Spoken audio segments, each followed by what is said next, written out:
In the heart of the city stood a quaint toy store, a sanctuary where joy was measured in smiles and laughter. That's where my story begins, where fate decided to play its hand. I'm Lily, a 29-year-old who found solace among the aisles of toys, each one holding a story waiting to be told. It was a regular day, the store buzzing with the usual chatter, when he walked in, Jake, the man who unknowingly was about to turn my world upside down. He wandered through the aisles with a look of determination, his eyes scanning the shelves for the perfect gifts. "Excuse me," he said, approaching me with a gentle smile, "I'm on a mission to find the coolest toys for the children of my friends. Any recommendations?" I smiled, pointing towards the latest action figures. "You can't go wrong with these. Kids love them, and they're our top sellers this month." Jake picked up one of the figures, examining it with an intrigued expression. "Looks like you really know your stuff. Do you enjoy working here?" I laughed, a warm feeling blooming inside. "I do. It's more than just a job. It's like being a part of countless happy childhood memories. But tell me more about you. Is being the cool uncle a full-time job?" His laughter echoed through the store, a sound that felt oddly comforting. "It feels like it sometimes. But seriously, my family is pretty big, parents, 2 younger sisters. One is about to get married and move to another city. It's chaotic, loud, but I wouldn't have it any other way." We continued to chat, our conversation flowing effortlessly. I shared my story, how life had been a solitary journey since my grandmother passed, leaving me her small, cherished house. Jake listened with genuine interest, his eyes never leaving mine. "It sounds like you've had your share of challenges," he said softly. "Your grandmother must have been a remarkable woman to raise someone as strong and kind as you." The store started to quiet down, signaling the end of the day. Our conversation, however, was far from over. "It's not often you meet someone who understands the value of family," I remarked. "Your family sounds wonderful. A bit like the big, happy family I've always imagined." Jake's gaze held a warmth that made my heart skip a beat. "They are wonderful, and a bit overwhelming at times. But you know, maybe one day you could meet them. I have a feeling they'd love you." As we parted ways that evening, the air was thick with unspoken promises and possibilities. Little did I know, this chance encounter, this hopeful meeting, was the beginning of a journey full of unexpected twists and turns. The day I was to meet Jake's family, my heart fluttered like a butterfly in a garden of hope. Dressed in my best, I rehearsed conversations and imagined laughter-filled rooms. Jake held my hand as we walked up to his family's apartment, his grip reassuring yet tense. "Ready to dive into the circus?" Jake joked, trying to lighten the mood. I squeezed his hand, a nervous smile on my face. "As ready as I'll ever be. Just promise me they won't throw any pies." The door swung open to reveal a bustling living room. Jake's mom, a stout woman with sharp eyes, scrutinized me from head to toe. His dad, a towering figure with a booming voice, offered a brief nod. And then there were Sarah and Megan, Jake's younger sisters, their eyes glinting with something I couldn't quite place. "Family, meet Lily. Lily, this is the crew I warned you about," Jake introduced, a hint of pride in his voice. I extended my hand, my voice barely above a whisper. "It's so nice to meet you all. I've heard so much about you." Jake's mom was the first to break the silence. "So, you're the girl who's been keeping our Jake so occupied. Tell us about yourself. Jake mentioned you work at a toy store?" I nodded, feeling their eyes on me. "Yes, I love it there. It's like being surrounded by joy every day. And, well, I was raised by my grandmother. She left me her house, and that's where Jake and I—" Sarah cut me off with a laugh that felt more like a jab.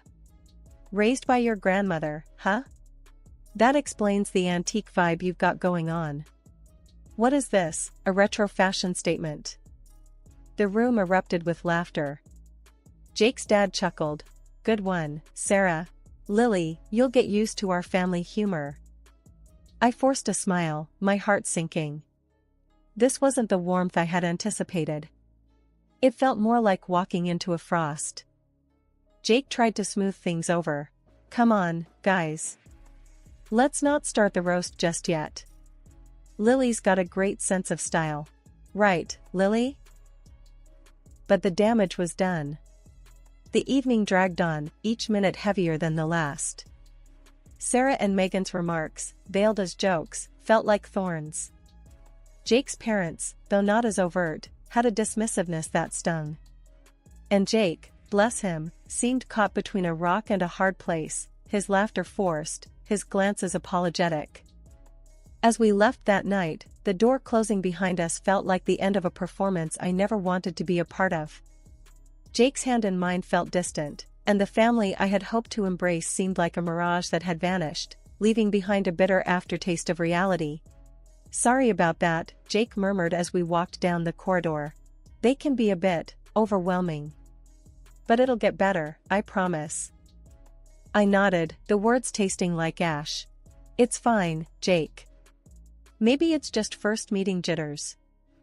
But deep down, I knew. This was more than jitters. This was a glimpse into a world I wasn't sure I belonged in. A world where warmth was replaced by cold judgment, and acceptance was a currency I didn't possess.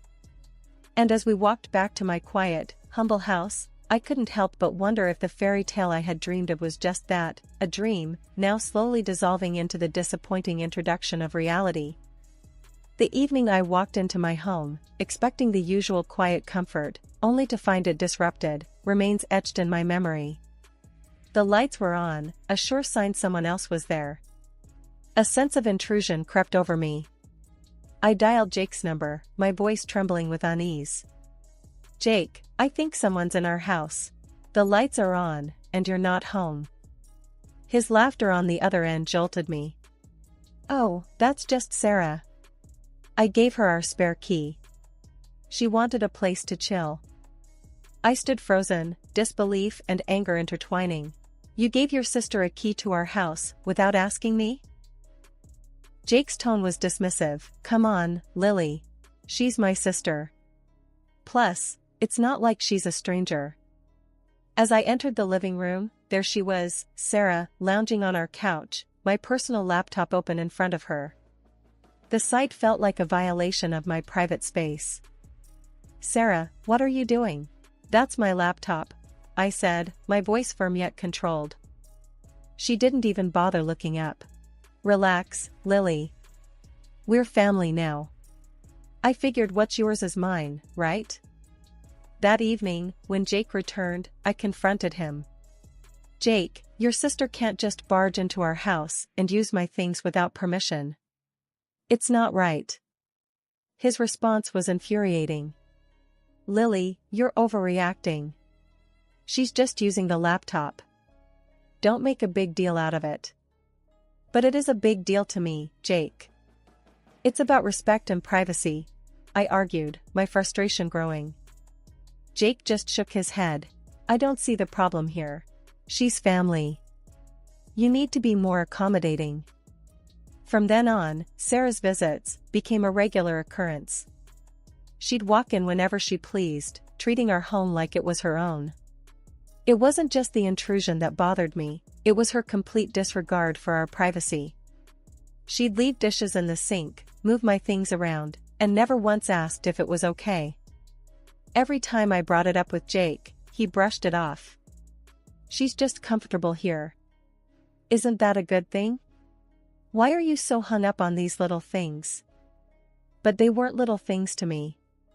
They were the threads of respect and boundaries being pulled apart. My home, once my sanctuary, was now a free-for-all, and I felt like a guest in my own space. One day, I came home to find Sarah sprawled on the couch, a pile of her laundry on the living room floor. Sarah, this isn't a laundromat. You can't just do your laundry here, I said, my patience wearing thin. She rolled her eyes. Oh, please, Lily.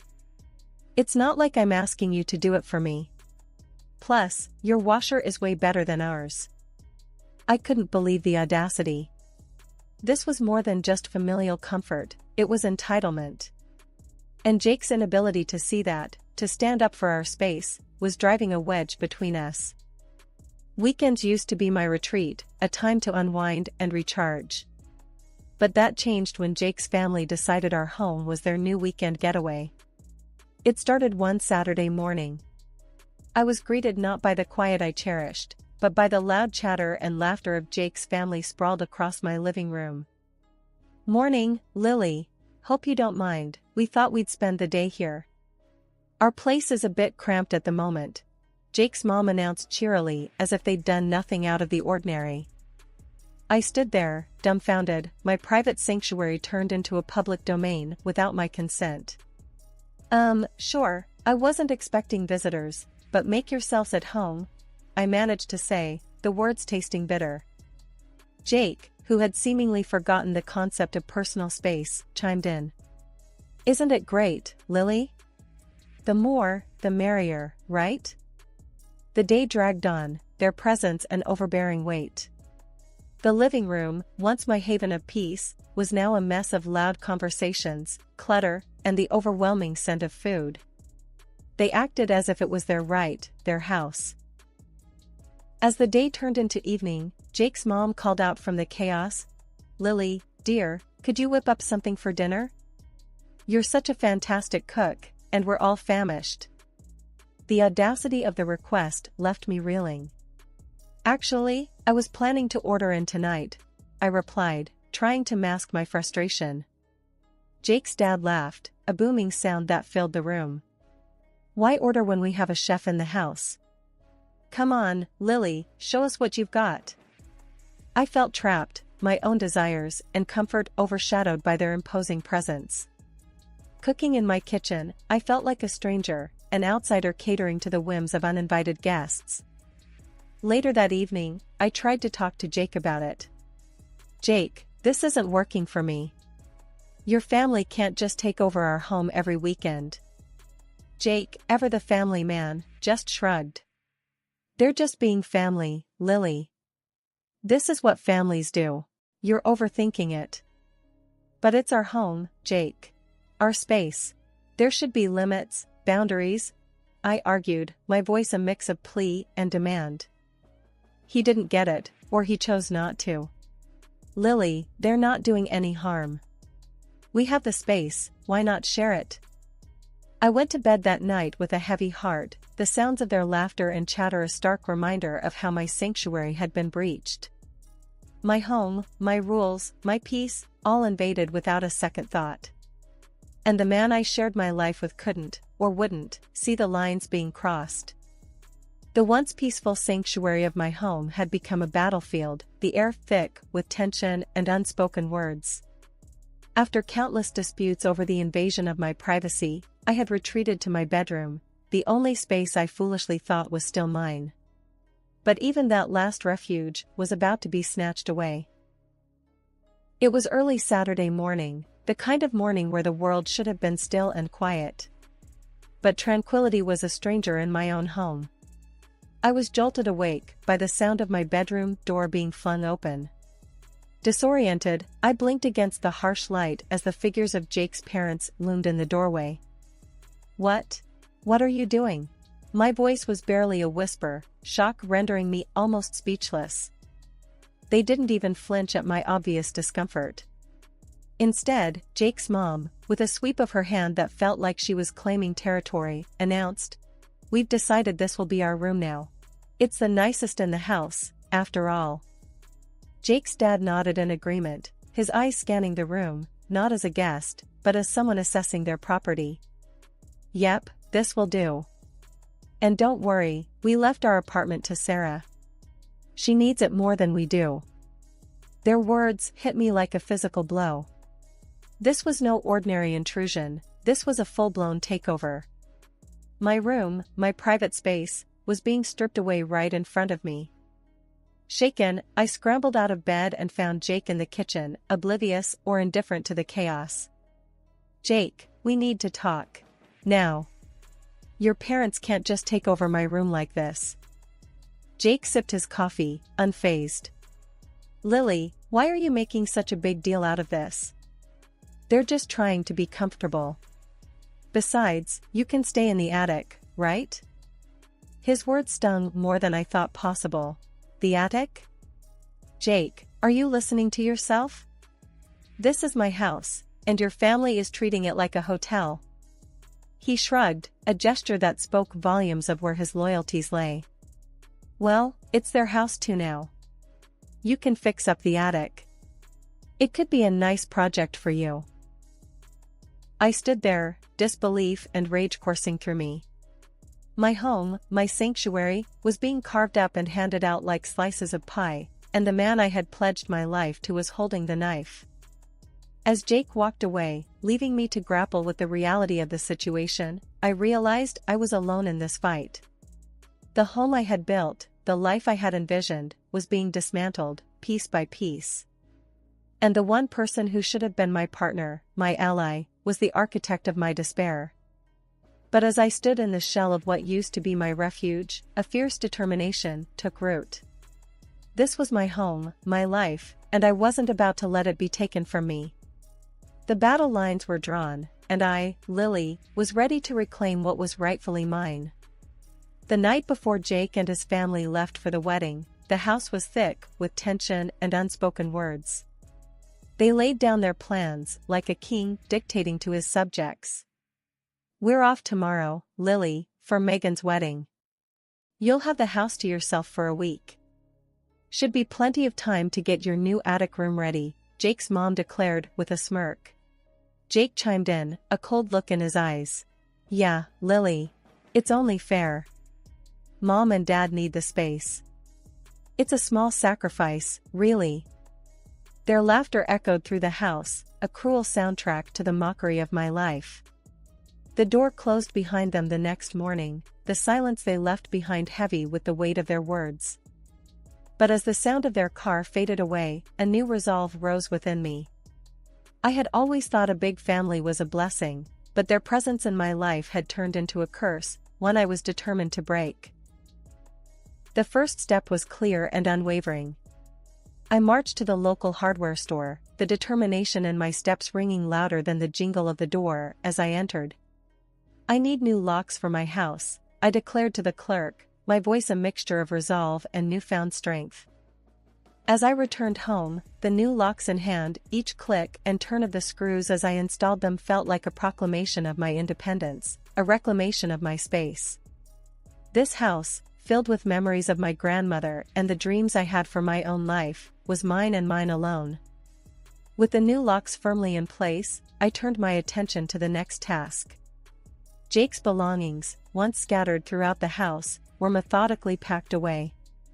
Each item I placed in the boxes was like shedding a layer of the life I no longer recognized. As the week passed, my anticipation grew. The day of their return loomed over me, but the fear that once might have gripped me had transformed into something fiercer, a readiness to confront whatever came next. And then the day arrived.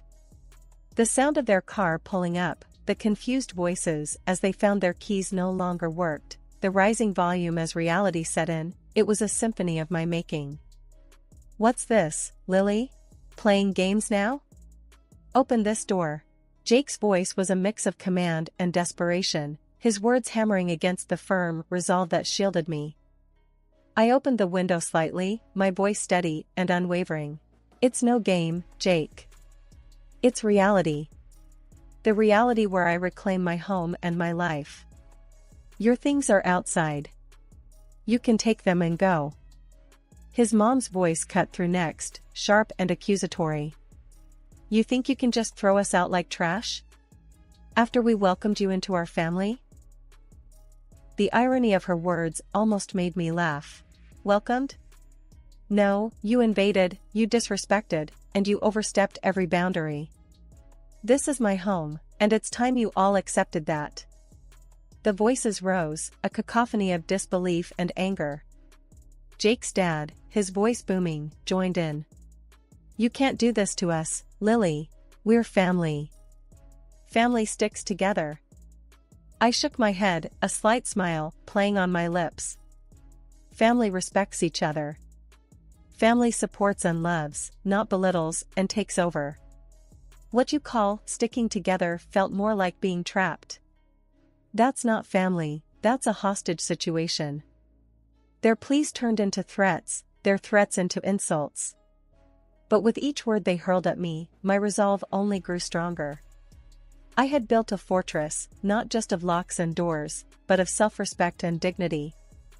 As the reality of the situation settled in, Jake's voice, once full of authority, now trembled with a hint of realization. "Lily, please. Let's talk about this. We can sort it out." But the time for talking had passed long ago. "There's nothing left to talk about, Jake. I gave you and your family every chance to be part of my life, my home. But you chose to treat it like a free-for-all. You chose to stand by and watch as they disrespected me, in my own home. That was your choice. Now, this is mine." The neighbors, drawn by the commotion, watched from a distance. Whispers and glances were exchanged, the drama unfolding before them, a stark reminder of how quickly the veneer of civility can crack. And when the noise became too much, when the insults and the banging on the door threatened to breach my newfound peace, I called the authorities. The arrival of the police was the final punctuation in a long and exhausting sentence. I explained the situation, my voice a testament to the journey I had been on. The officers, their faces a blend of sympathy and professionalism, turned to Jake and his family. "You need to leave now. If you refuse, we'll have to take further action." As they finally collected Jake's belongings and retreated, a profound sense of calm enveloped me. The house, once a battlefield, was now quiet. The door, once a revolving entry for disrespect, was now a barrier against it. A week had passed since I took a stand, the quiet in my home a stark contrast to the turmoil that had once reigned. I was sipping my coffee, the warmth a gentle reminder of the peace I had reclaimed, when a knock shattered the tranquility. It was Sarah, her face twisted in anger, standing on my doorstep like an unwelcome storm. "Lily, you think you're so high and mighty, kicking everyone out? You're nothing but a selfish, greedy woman." Sarah spat the words out, her voice dripping with resentment. I leaned against the doorframe, my stance firm. "Sarah, this is my home, and I will not be insulted in it. Your family overstayed their welcome, and I did what was necessary." She scoffed, her laugh harsh and jarring. "Necessary? You've turned everything upside down. I had the apartment to myself, and now? Now it's a circus again. Mom, Dad, Jake, all crammed in because of you." Her words were meant to wound, but I only felt a profound sense of relief.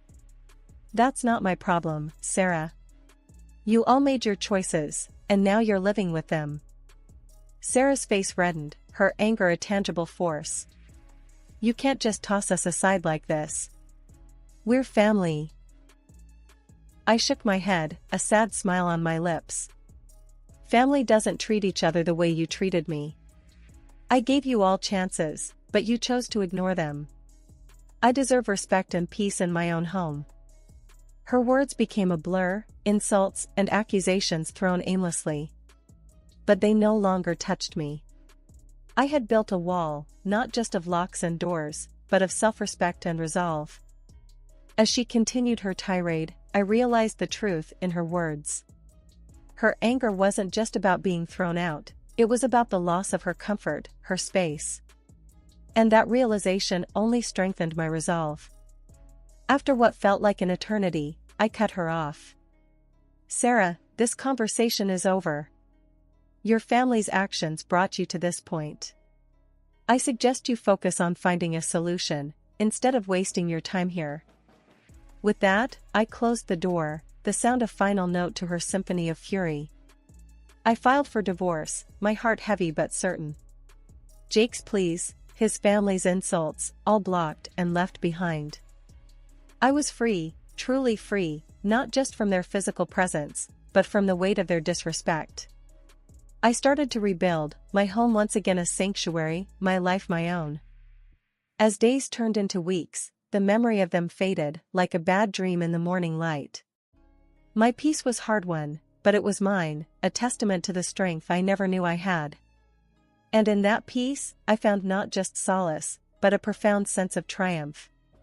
I had claimed my life back, one lock, one packed box, one signed paper at a time. And as I stood in my reclaimed space, I knew that this was just the beginning. All right, everyone's presentations are done, Nick, the manager, said as he tried to move the discussion forward. Excuse me, I haven't. I recently found out something. Nick interrupted me and began to speak. There's apparently someone in this department who didn't graduate high school and is just a part-timer. Meetings should be for employees only. Absolutely right. His lackey, Mike, of course, agreed with Nick. I'm leaving. After leaving the meeting room, I started to shut down my computer. I noticed that an email had arrived, not in my personal inbox, but in the company's shared email. Thinking, there's no point in speaking up, no one will listen, I went home quietly. The next day, I heard a commotion from Nick's desk. He was staring at his computer screen, his face pale. Nick! Is something wrong? Mike looked at the screen with him. And he turned even paler than Nick. Why is he so angry? Knowing the reason for Mike's distress, I thought to myself, serves them right. My name is Adam. My mother passed away when I was in the 9th grade, and I was raised by my father. Well, you could hardly call it being raised. After my mother passed, my father changed. He drowned his sorrows in alcohol, and though he still went to work, he squandered our living expenses on horse racing.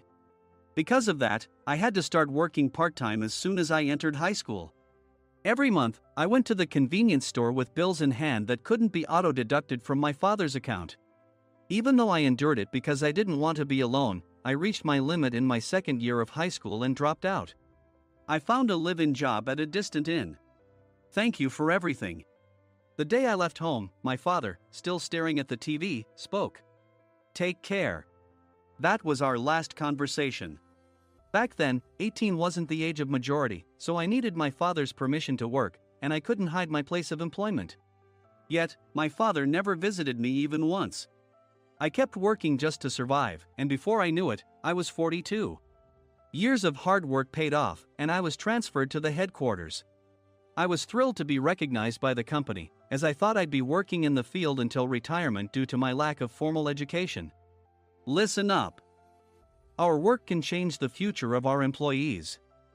Don't drag us down. On my first day after the transfer, Nick, dressed in an expensive suit, spoke sternly. There was a reason for this.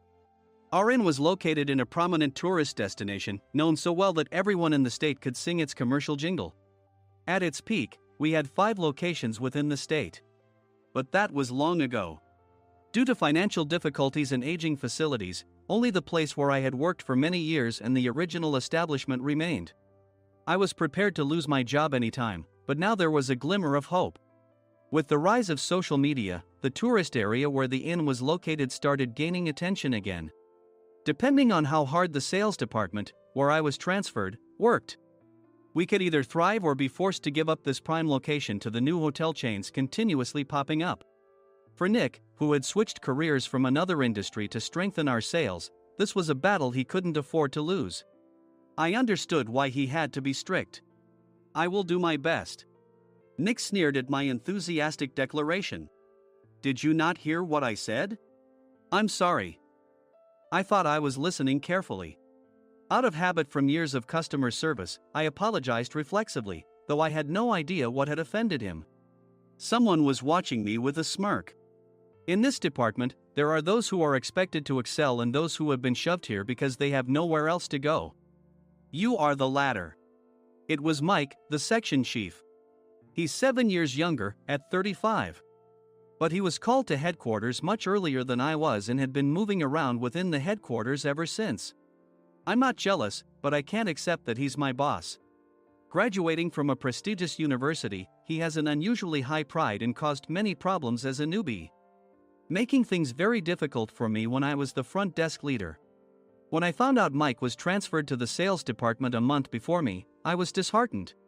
Mike is right. With just a middle school diploma, there's not much you can do. Don't even think about achieving results. As if I didn't exist, Nick remarked, I'm thirsty. Mike eagerly ran to the coffee maker. It seems Mike is Nick's lackey. I regretted being happy about my transfer to headquarters, wishing I had stayed on site forever. Send a direct mail to every company on this list by the end of the day. Nick only assigned me tasks that even a new graduate could handle. What?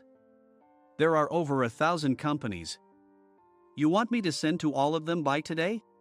Yes, if you and your fellow misfits split the work, even those with nowhere else to go should finish by today. I glanced at the employees typing away expressionlessly. They were worn out from customer service, only thinking about leaving on time, or were women reassigned after having children. With zero motivation for work. Even Sam, a new graduate from the same university as Mike, who was supposed to be among the expected achievers, had no enthusiasm for the job. Having joined the company wanting to do customer service. I don't care what they say, I plan to quit anytime, he said. Only Nick and Mike were highly motivated, making all the decisions between the two of them. I originally only wanted to work at the inn to survive and had no particular attachment to this job. I swallowed my words, thinking I had no right to reprimand them. About a month after the transfer, Nick told us with a frustrated look. To commemorate the 50th anniversary, we've decided to create a plan exclusive for one group per day. Originally, Mike and I were supposed to come up with it, but our president, Mr. Thompson, insists on hearing everyone's opinions. So, you all get a chance. As Nick explained, Mike began handing out prints. Make sure not to embarrass Nick. If your ideas are half-baked, you'll have to redo them. It seemed that they had printed his handwritten notes by Mr. Thompson, which included several questions and a section for free responses.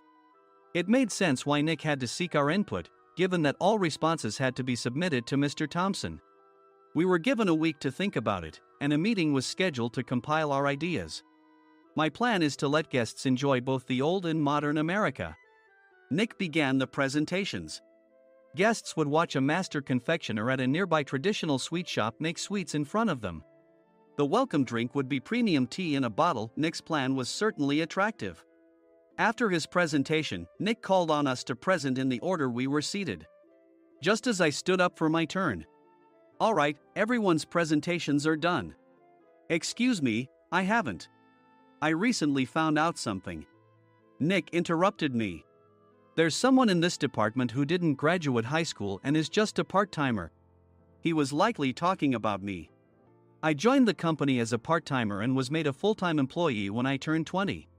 That was 20 years ago, so Nick and Mike probably had no chance to know until recently. Meetings should be for employees only. Absolutely right. After that, Nick kept creating opportunities to solicit everyone's opinions, purposefully excluding me from speaking. The meeting unexpectedly heated up and went past the scheduled end time. A few people asked to leave, and the discussion continued with the remaining few. Still here? Normally, you'd leave in that situation. Though I had no attachment to the job initially, hearing kind words from customers made me want to make them happier. For someone like me, with nowhere to go, the inn was my home and customer service was my life. I felt pathetic about my current self. I'm leaving. I left the conference room and started shutting down my computer. I noticed an email had arrived, not in my personal inbox, but in the company's shared email. Thinking no one would listen to what I had to say anyway, I quietly went home. The next day, while preparing the DM as instructed, I heard a commotion from Nick's desk. In his haste to stand up, he hit his knee on the desk. He stared at his computer screen, his face pale. Nick! What's wrong? Mike, thinking he should be the first to rush over, approached Nick while still wearing his coat. He peered at the screen with Nick. And he turned even paler than Nick. Why is he so angry? Who is responsible for this company? Nick, more irritated than ever, asked, and Mike answered without checking. Probably Sam. Sam wasn't there because he was attending a morning training session for new hires. Nick gave up on getting angry and returned his gaze to the screen. They were looking at an email that arrived right after the end of the working day yesterday.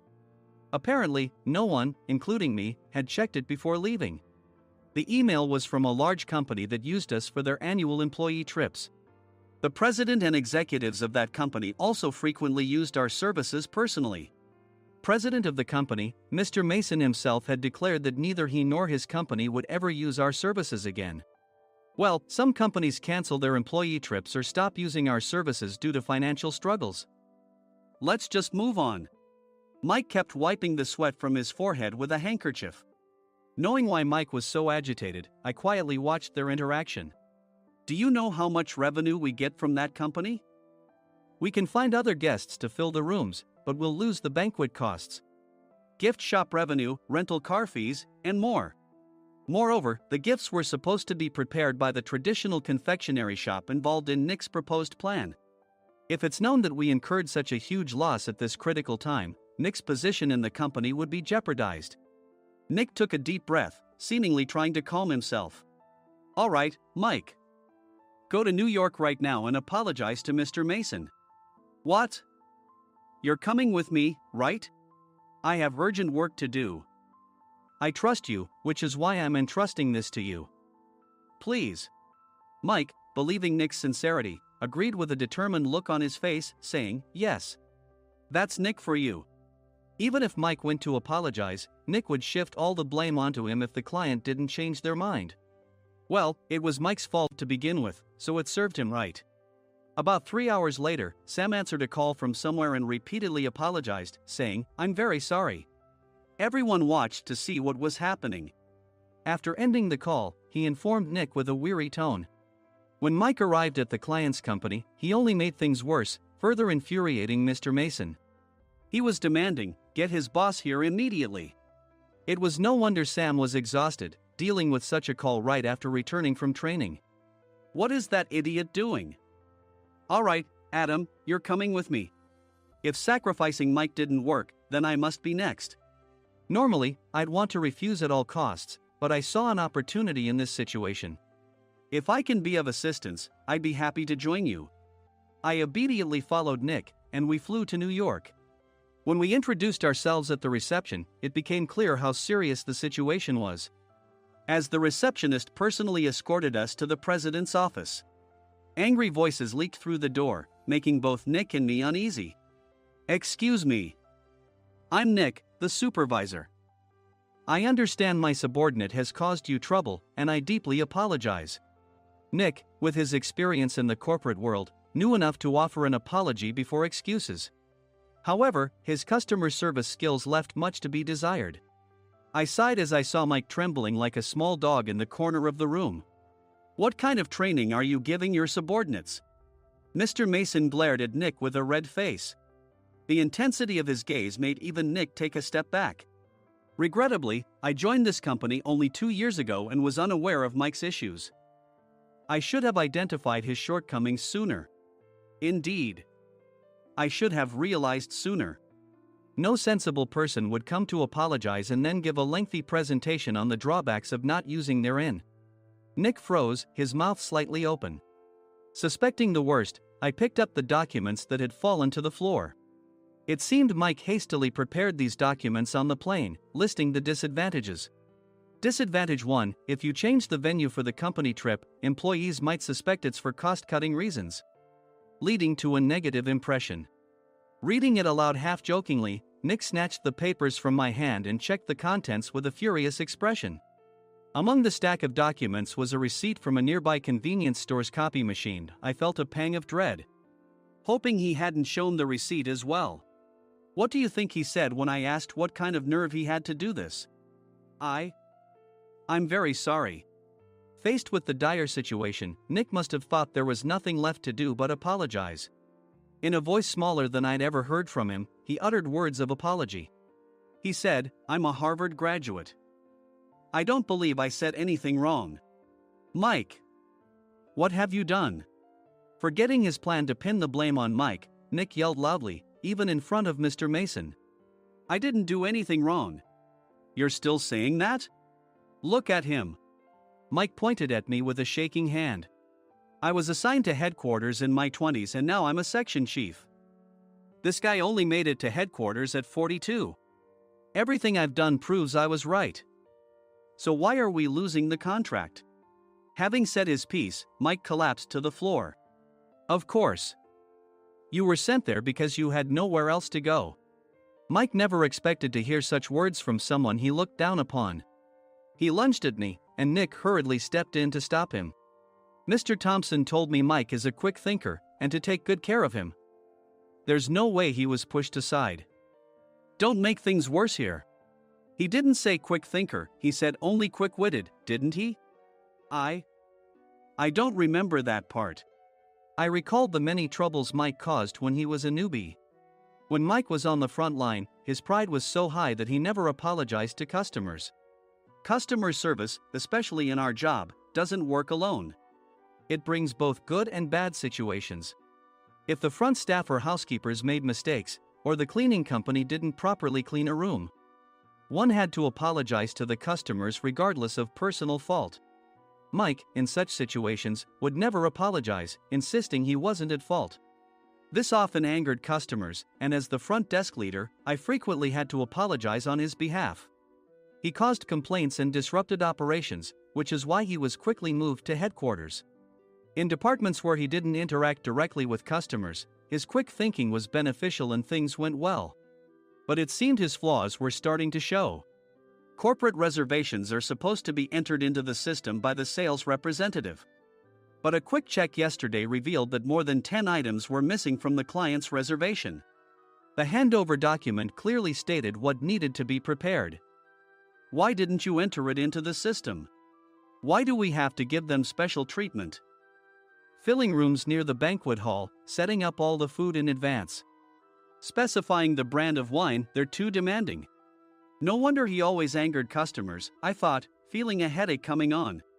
Grouping them in rooms near the banquet hall is for our benefit too. It makes it easier for the staff to set up beds and serve breakfast since everyone's schedule is synchronized. As for the other requests, Mr. Mason suggested them to lighten our load. I didn't know that. Nick finally seemed to realize that Mike was the one who had angered the client. What did you say to them? I just told them we wouldn't give them special treatment anymore. We shouldn't waste effort on things that don't bring in money. I was utterly exasperated at his lack of understanding of customer service. Of course, we shouldn't comply with unreasonable demands. But carrying over successful practices from past stays makes customers feel remembered and enhances their experience. Good memories encourage repeat visits. That's part of our job. I looked down at Mike, who was sitting on the floor. In our job, nothing is a waste. Mr. Thompson likely moved you to the sales department, hoping you'd finally understand this. How do you think he feels now that you've failed to meet his expectations? Mike, tears in his eyes, fled the president's office. I was amazed he still hadn't apologized. You have it tough, Adam. It's okay, we're all employees of the same company. I deeply apologize for this disrespectful incident. Especially after all the care you've shown us. If it weren't for you, Adam, I really would have stopped staying here. When I heard you were moving to the sales department, I was willing to reconsider if you handled it. Seeing us talk so amicably, Nick's face contorted. Do you two know each other? Adam's service is excellent. I always requested him specifically. Normally, we don't accept specific staff requests, but we made an exception for Mr. Mason, adjusting my shifts accordingly. He had personally stayed at our hotel just before my transfer, and during casual conversation, I mentioned, I'm moving to the sales department soon. If I hadn't told him then, things could have been much worse. Please continue to take care of us. I look forward to it. On the return flight, Nick awkwardly offered me a can of beer. It's still working hours. Of course, I had no intention of forgiving him for a single beer. Nick might try to pin everything on Mike and avoid any consequences. While pondering this, a startling fact came to light. Nick, the tea bottles for the plan have arrived. I handed Nick a bottle labeled with our inn's name. They look good. What are you talking about? These are plastic bottles. I had assumed we would use the trendy, high-end bottling tea. But what arrived were ordinary plastic bottles of tea with customized labels. The only unique aspect was the label, which had the inn's name, making it look customized. Upon further investigation, I discovered that a substantial amount of money was set to be paid to the tea company. It was priced like bottling tea. Does this plastic bottle really cost $100 each? The tea inside is specially blended for us. The extra cost is for that. Wouldn't it be better to use another tea company? Or is there a specific reason we must use this one? As Nick continued to make excuses, I showed him a printed email. I informed the tea company's president, Mr. Mitchell, that we discovered irregular payments and he confessed. He said you two were high school classmates and planned to split the extra money. That idiot. Why did he confess? That's not important. You should worry about yourself, this could turn into a police matter. Opening the bottle cap, I suggested. How about calming down with this tea? It supposedly has a relaxing effect. Nick drank the tea frantically. In the following days, decisions were made about their fates. Mike was reassigned to the General Affairs Department, with no chance of transfer or promotion, as per Mr. Thompson's orders. As for Nick, since the payment to the tea company hadn't yet been made, he narrowly avoided legal trouble. Instead, he was encouraged to leave the company, and to avoid further complications, Nick submitted his resignation. Rumor has it that connections between HR departments have made it difficult for him to find new employment. Even though it was good to have those two gone, something unexpected happened in the sales department. Everyone became motivated and united in refining the 50th anniversary plan. In the end, my plan was adopted. We collaborated with the Tourist Information Center to provide personalized guides. The plan, tailored to the number of guests, was truly special for the 50th anniversary. Hey, is Adam's family coming to stay? I immediately booked that special plan for my family. Sam noticed it on the reservation list and quickly picked up on it. Yes, I'm inviting my father. That's great. I might invite my parents too. I lacked the courage to face my father just as Adam.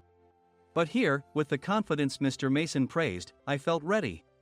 The 50th anniversary plan was a perfect opportunity to reconnect with my father.